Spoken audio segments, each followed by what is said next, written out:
Hello, everyone. So we just wrapped up our August webinar, and it's about a half an hour long, but I wanted to just give you a preview of what we went over so you kind of know what's coming.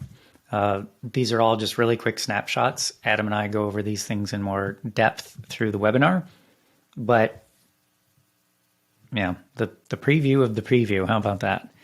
So we thank everyone for working with us so far and talk about the feedback loops that we have. And then we go through the new feature releases, including ligatures, the accent and dialogue selector, manual chapter creation, updates, audio analysis beta, the project estimation tool, under my face there. And then quite a bit about the project management updates that are coming. And then the things that are coming soon to Pozotron, including the transfer of okayed annotations from one chapter to the next, which was highly requested for a long time. A preview of the pickup recording tool and why it's coming. Talking about language supports and audio analysis and localization. So in the next half hour, that's all of the things that we'll be going into more in depth. So we love to see people at the webinars, and we'd like to see you at the next one. All right.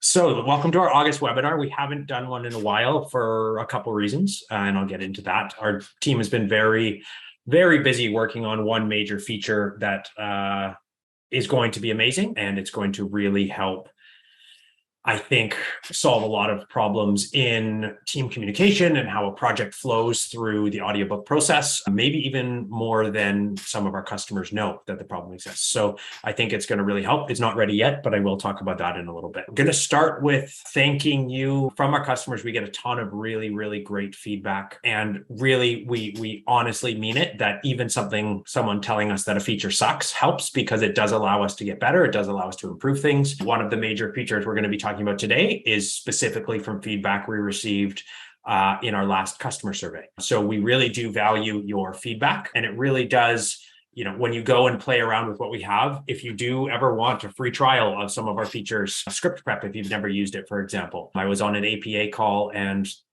3 of our existing customers said in one of the networking sessions, oh, those script prep things, I'm always too intimidated to try them, and I don't want to waste $9 on it. And I said, great. I sent them an email, gave them a free demo so they can go play around with it, or a free trial, I should say. So honestly, we do want you to play around with it, and we do want you to tell us your experience and give us feedback, because it does allow us to improve. Our scan occurrences feature, which I think is, doesn't have the biggest use case. The specific use case and the specific feature we built came entirely out of one customer saying, hey, I mispronounced this one word 1 out of 11 times in the book, and I don't want to have to go find and replace on the PDF and then find the timestamps related to that. So is there a way you can help us out with that? So the feedback we get is legitimately invaluable. Absolutely. And to add to that, like if you try breaking stuff, we love it. The feedback is what keeps us going. Multiple talks with us in person is my favorite. So never be afraid to, reach out and book meetings.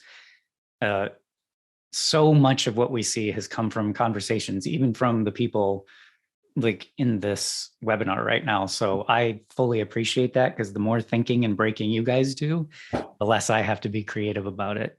So exactly. All right. So let's get into the new feature releases. This is one that came directly out of our last customer survey. So when we asked, what do you want Pozotron to focus on? There was a few people who said something to the effect of keep improving your core tool, which is the proofing tool, and making it better. So we did actually do an analysis of our customer support tickets. And the most common one that we found was ligatures. If anyone doesn't know what a ligature is, it is when 2 characters in a PDF are actually touching and there is no white space around them. I will open this up right now.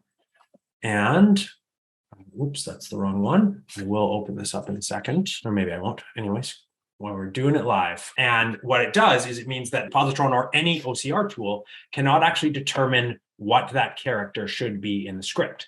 So most common ones are FI and FL, for example. So here we go.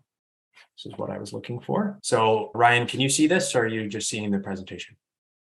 I see the ligatures. Perfect. So you can see here with FI at the top, for example, how the F and the I are linked. The way Pozotron or any OCR tool would determine if those characters are separate is if there's white space surrounding the entire character, like there is here. But here you can see they're combined. So often it'll end up looking like this. So for example, here, instead of saying as he looked around his flat, it's blank at, because the words FL or the characters FL have been inserted in the audio. And that's, again, just because there's a flaw in the PDF. So our Pozotron magicians, or wizards, as Mr. Guillot likes to call them, have found a way to eliminate probably 80 to 90% of these ligature issues automatically. So really, really exciting. It is not a huge issue, but it is a real pain in the butt for people, because it does require them to go back and OCR their script and do a bunch of other workarounds that we don't want people to have to do. Many other companies who do similar things, there's no one who does exactly what Pozotron does, but I know we've spoken to a number of companies that just refuse to deal with PDFs, categorically refuse, because of issues like this that are very, very difficult to solve. Even Microsoft Word, if you convert a PDF with ligatures into Word, they do not solve all the ligature problems either. So if Microsoft hasn't been able to solve it categorically and perfectly, it's a very challenging problem to solve, but we've made a huge amount of progress and are really, really excited about this. If we can make even one project a year easier for people, they're going to be getting more value out of Pozotron. One thing I will just remind everyone, if you do have a ligature issue or some other PDF or any other issue inside of Pozotron that means you're not getting your full value out of your project, please email us, help@pozotron.com. We'll generally give you some credits to make up for the fact, and also help you to make sure it doesn't happen on the next project. After that, so this is something that is really cool and I'm very excited about, and I hope I'm going to be able to make this work. Okay, we're more of a Google Meet shop for all of our demos. So I just want to make sure I'm sharing it properly.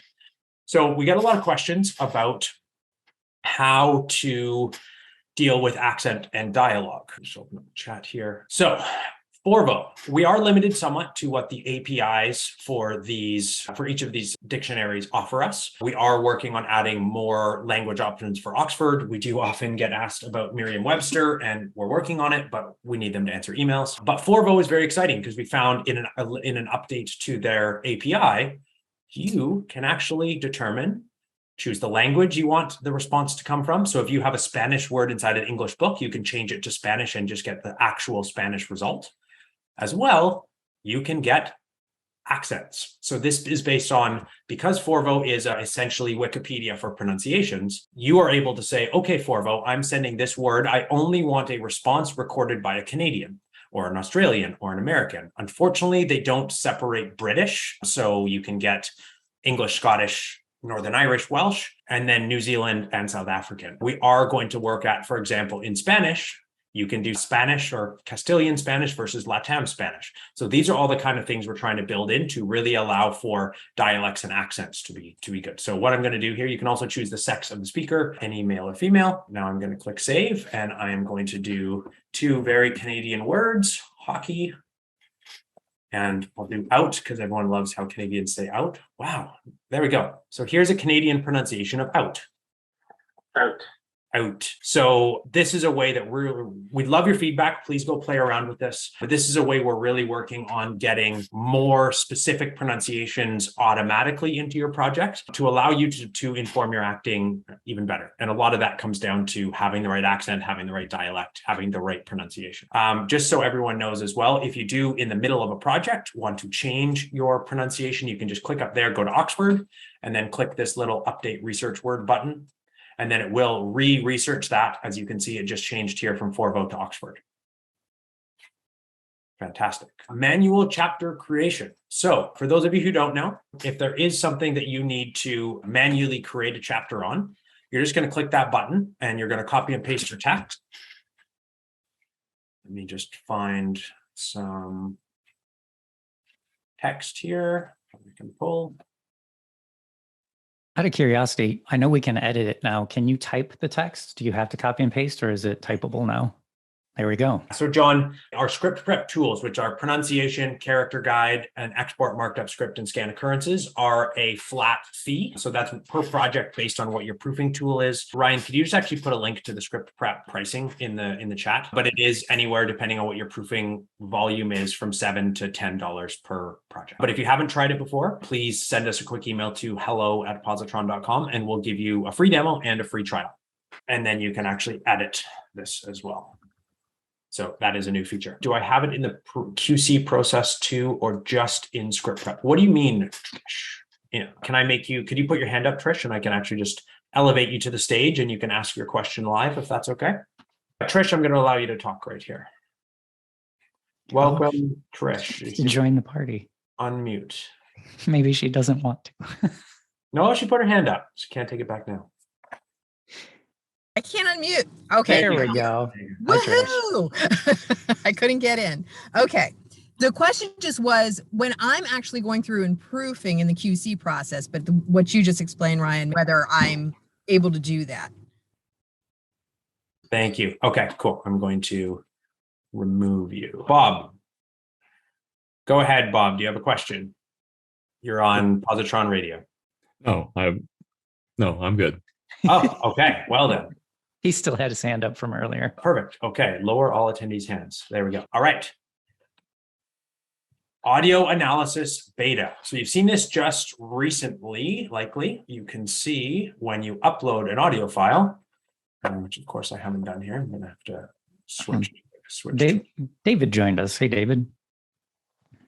There's Esther. When you go into a new project and you upload an audio file, you will see the RMS peak and noise floor. This is the first step towards a tool that Dennis, who is on the call today, and he doesn't know this, but I'm going to make him do a live demo of the audio analysis right now. No, it's not funny if I can't see his face. But this is the first step towards a tool that allows you to submit your audio files and check them against all of your distributor specs. So I can actually give a very brief, and Ryan's going to hate me for this because he doesn't like it when I do live demos. Not staging. Here we go. Start analysis.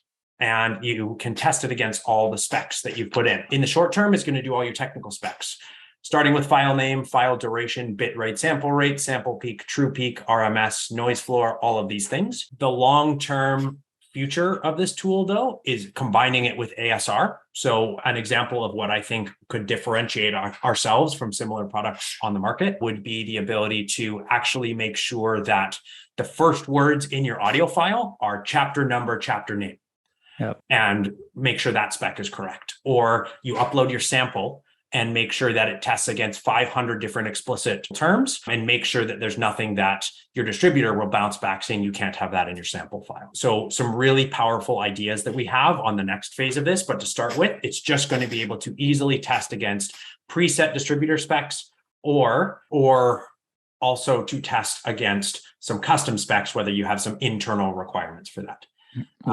Lots of testing going on with this. All right.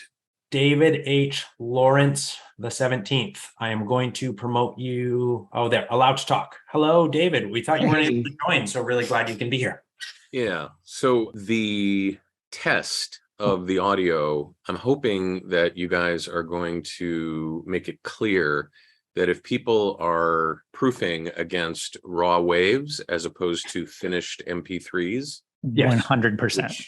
Usually that's what's happening, that to test that, maybe the testing wouldn't even be available if it was a WAV file, but I can picture people testing things, having them fail and not knowing why. Absolutely. Yeah. So that's why we've actually separated the upload of the file completely from the files you've uploaded from proofing. It will be priced very differently as well, just based on our pricing. Every time we give a credit minute for something that's uploaded, we've incurred costs to go through our server pipeline, but the server pipeline for this is much lighter. So this is going to be much more affordable on an audio volume perspective than proofing is. Thank you for anticipating my second. It is a reason why you can click on this button and then pull from your proofing files, but that is the exact reason why we didn't automatically make it so your proofing QC files go into this audio analysis tool, because you're not going to, there's very limited reason or value in running an audio analysis on your QA files because they're not your finished product. This should be kind of the last stage right before you send it to distribution. Thank you. No problem. Good question. 120 minutes, James.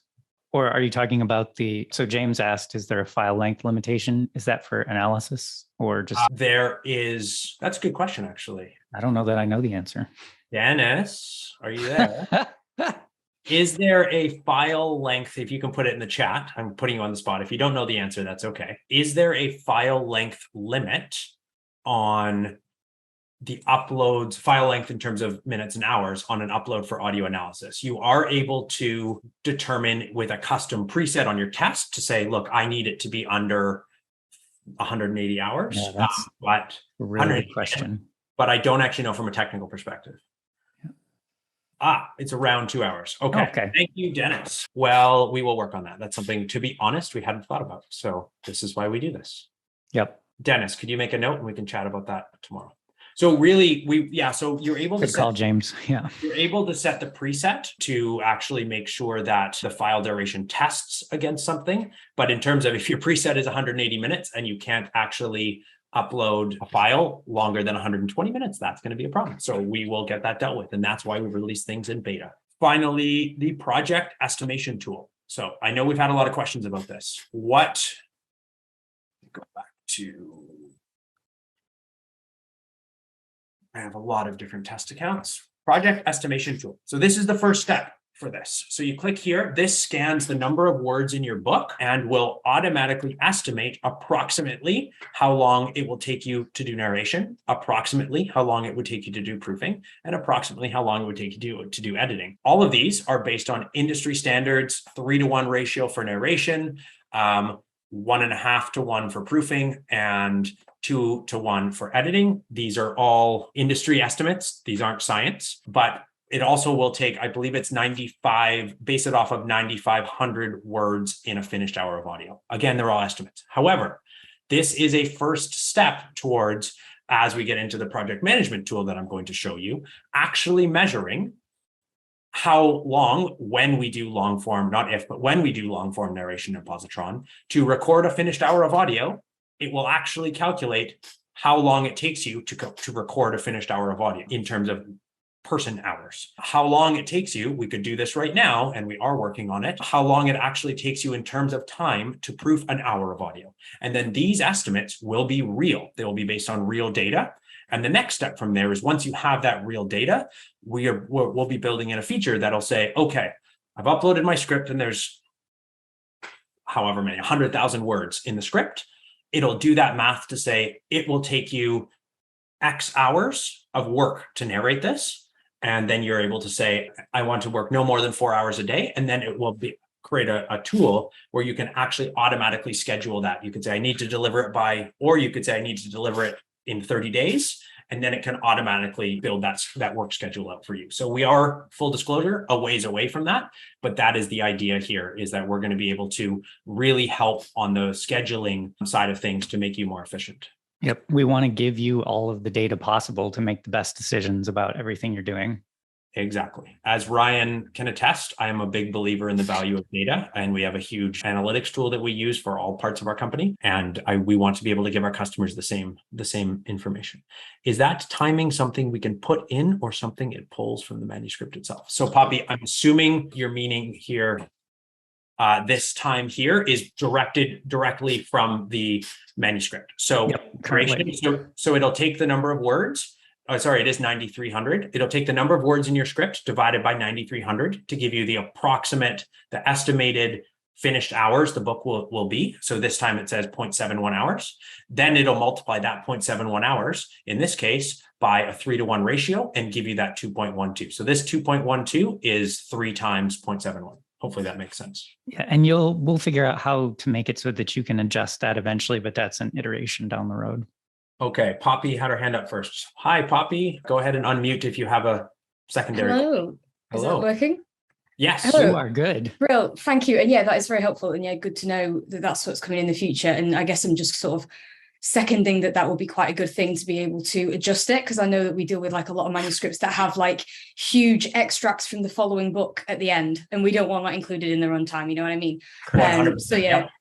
So yeah, things like that will definitely be a good thing for you to add when it happens. Absolutely. It's we're a big believer in iterative development. So build it, get feedback, fix it, improve it. So Awesome. thank you. How's is your crazy heat dome over in the UK now? It's been warm today. It's been very warm, but yeah, hopefully it'll be all right. I'm Okay. surviving. Thank you. Bob, just as a follow-up, you asked, since you're all about analytics, it'd be nice if the tool learned our individual pacing. That's exactly what I'm talking about, Bob. So eventually it will get to the point where it measures your individual pacing, how long you're actually doing, and use real data, not estimates. Yep, I'm very excited about that. Mr. Lawrence, go ahead. David, did you want to ask something? I have no idea why my hand was raised. Okay, probably because I didn't. Although I will say I'm very much looking forward to whatever magic trick you're going to pull to know how long it takes any of us to record in our DAW to come up with that, narration ratio.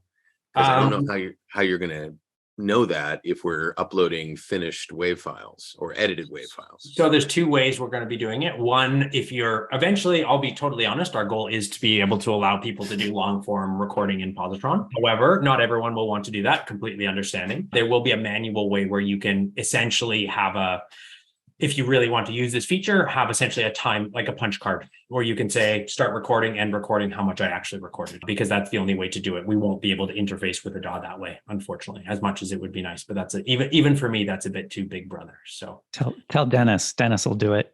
But that's a good question, David, for sure. Absolutely. Okay, let's keep going. So we have a bunch more. I would recommend that you go to our feature release log as we are rolling out new things. There should be an update Monday or Tuesday next week. But if you do go to our feature release log, it'll show you everything that we've changed and fixed and that kind of thing. You can also access that directly by in your main page, clicking on this View Latest Feature Release button. Okay, so project management. This is the project we've been working on for quite a while. It is launching soon. I'm not giving a date, much to Ryan's pleasure. No dates. We are working hard on it. Really, what this is going to do is really revamp the way that sharing and teams collaborate together. So you're going to have your team roster or your group of employees, and each of them will have access to every project in your main account. You'll also be able to tag them individually and comment with their name. So you could say, at Dennis, what do you think of this? And actually incorporate that with notifications. You'll be able to, this is the thing I think from a workflow perspective, if you assign a narrator, an editor, a narrator, a proofer, and an editor to a project, if the narrator records and then uploads their audio, you'll be able to set it in probably not release 1, but release 1.1. You'll be able to set it so once Ryan, the narrator, uploads the audio, as the proofer, I get an automatic notification saying chapters 1, 2, and 3 have processed, they're ready to proof. And then once I proof them, Dennis, the editor, will get a notification saying proofing is complete, download your DAW markers. And the narrator will get an automatic notification saying proofing on 1, 2, and 3, chapters 1, 2, and 3 are complete. Here's your pickup packet.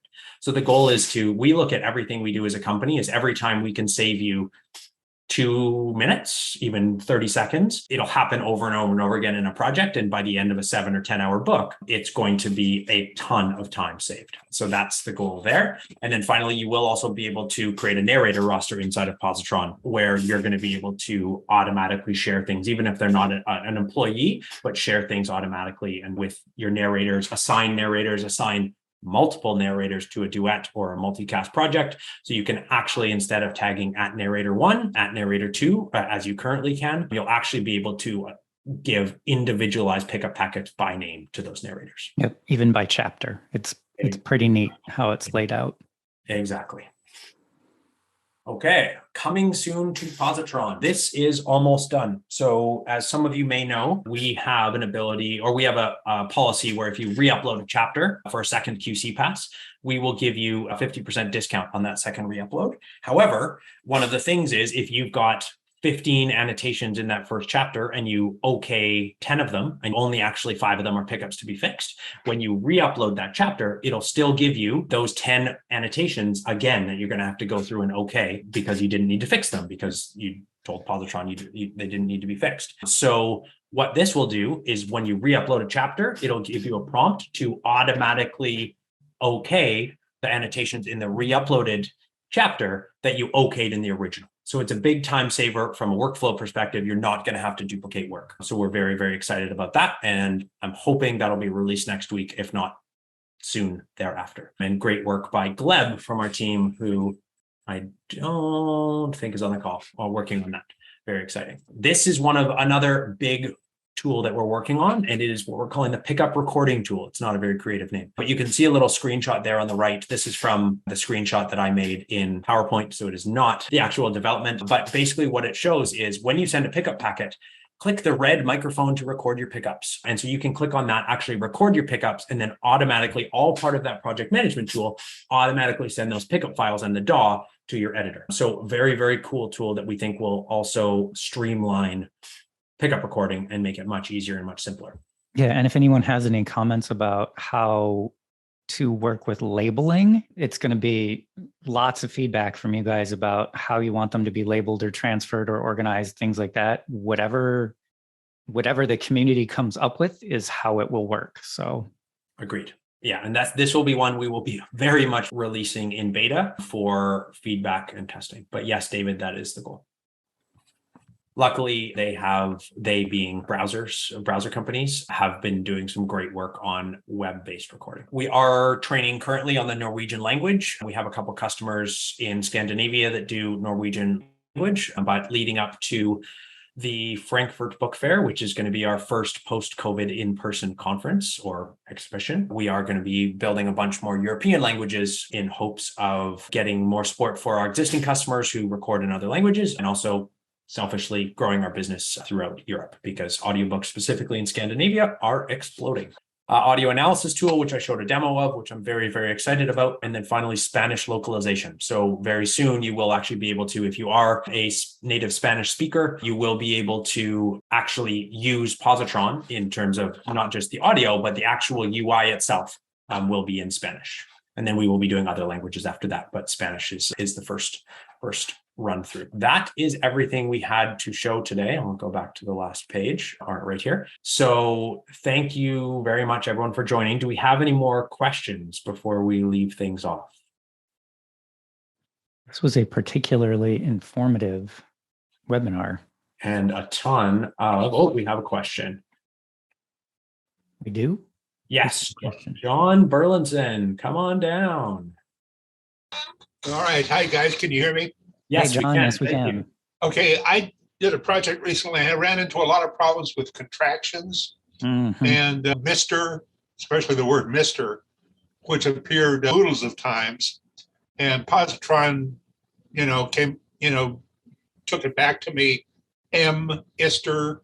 And so the question is, and I imagine this kind of thing, well, it happened also with, repeating things like prof, professor, doctor, that kind of thing. Do you see a solution for that? Yeah. So first, that's Mr. I'm very surprised by. So just so you know, what we do is as part of our tools, we have a process as part of our processing of the script and the audio called normalization. So if you number 2012 for 2012, Pozotron will be expecting the words 2012 and not 2012. And Mr. as well. If you see MR, Pozotron should normalize that to Mr. So could you do me a favor and just email us the name of the project or the URL to the project and share it with staff@pozotron.com, which is a quick email just summarizing that, because we want to look into that because that's not the intended direction. Same with prof. I don't know if that's in our normalization list, but if it's not, it will be. So as long as it's PROF period, then Pozotron should expect professor. And then finally with contractions, and so abbreviations are one thing, we have a normalization process for that. If the script says I cannot and the narrator says I can't, Pozotron will always flag that as a mistake, because our tool is designed to tell you what is and is not word perfect narration. And your human proofer needs to go through and say, yes, I understand that the script says I cannot and the narrator said I can't. However, I'm okay with that because it is an acting choice or it is just a little bit more natural way to speak. So in terms of Mr. and Prof, if you could please email us about that, we'd really like to look into that. Also, okay. John, if it's missing the contractions for some reason, like if the narrator is saying can't and it says can't, and that's not analyzing correctly, tell us about that too. We're gradually fixing all of those things. Okay. Good question. Anyone else? Good group here tonight. Mhm. Tonight. It never likes my would-haves. I'm sorry to hear that. I'm sorry to hear that, Emma. Yeah. What would have, could have, Would have, could have, should have. yeah, that's one that we know about. Yeah. Well, last chance for questions. If not, we will sign off after what I am seeing is a great webinar. Yeah. Thanks everybody for dropping in, and this will be Oh. recorded. Emma. Oh, Emma's coming. Hey, I was trying to find the example before I came up, but I was prepping a book this past week, and I was doing the pronunciations, and it would split words in like the middle of a word, and so they would show up as a word that it needed to be, but it was a very normal word. Yeah. And it's not like split in the manuscript, and so that's annoying. Assuming it's the PDF, but I don't know what it was. That would be my assumption as well. But if you can just send us the link to that, I'll look into that. I'm 90% sure that'll be a PDF issue. Okay. I would be willing to bet if you highlighted it on the screen, Emma, like the script, it would show highlights at different heights somewhere around there, because it's making the font bigger or smaller, and that gets confused. But if you send that to us, we'll look into it. Cool. Just say would have a whole bunch. There we go. Thanks, Emma. Thanks. All right. Does Trish have a question, or are you just stretching? Oh, Trish again. Hi, Trish. Hi there. Sorry about that. No need. I'm the Canadian. I'm the one who has to apologize. I don't think I can say you're sorry. Sorry. Question about the scan occurrences. Yes. I actually used it for the first time on a project last week, and it worked amazingly. Even gave one of the higher ups at the company a tip on that, because she was about to hire somebody to scan occurrences. But something I noticed it did, and since I hadn't used it before, don't know if it's common, I went through the first 3 chapters, and I went through and ticked off the boxes that I wanted it to change or mark, I should say. Yeah. However, when the rest of the book started coming in, it went ahead and flagged those same words until the end. I didn't mind it, honestly, because my narrator was saying it about 3 different ways on about 10 different words. Yeah. So I didn't mind to check those off as I continued to go. But had it just been confined to that section, was there something I should have done differently? Nope. No, that sounds like a bug. That's a bug. So Ryan, can you just make a quick note in GitHub and tag me in it, please? One of the 2 of us will take a look and get that info to Lesia, who is our Q. I'll put in the title, Blame Trish. Perfect. Thank you. Fantastic. All right. It looks like that's everything, unless anyone has. I don't see any other hands up. No, I think that's everybody. Did we answer all the questions in the chat? Me and my non-working keyboard. It looks like it's just Jeff being the best cheerleader in the world. All right. For the most part. So, all right. Thank you very much, everyone. Thanks for using Pozotron. And as always, something good, something bad, something completely not related to Pozotron or audiobooks, just send us an email and we would love to chat. Cheers, everybody. Cheers. Have a great day.